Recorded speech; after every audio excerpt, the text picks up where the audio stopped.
Guys ఈ రోజు makhana seeds లో అయితే స్వీట్ అయితే ప్రిపేర్ చేసేసుకున్నాం. ఎంతో టేస్టీగా ఉంటుంది. ఇలా ఒకసారి ట్రై చేయండి కన్ఫర్మ్ గా.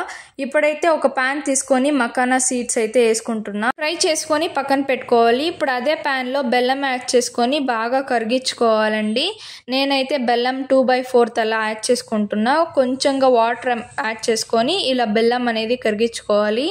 మనకి పాకం లాగా రావాలి. అప్పుడే మనకి టేస్ట్ అనేది చాలా బాగుంటుంది.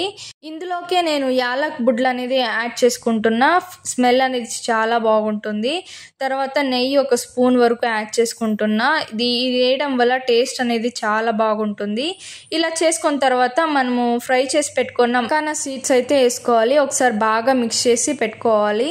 దీన్ని తినడం వల్ల హెల్త్ బెనిఫిట్స్ అనేది మనకు చాలానే ఉన్నాయి. లైక్ కాల్షియము, మెగ్నీషియము, ఐరన్, ఇలా చాలా బెనిఫిట్సే ఉన్నాయి. ఇలా చేసి స్టోర్ చేసి పెట్టుకోండి. ఇది 1 మంత్ వరకు ఉంటాయి. ఇదైతే మీకు యూస్ఫుల్ అయ్యింది అనుకుంటున్నాను. Bye guys.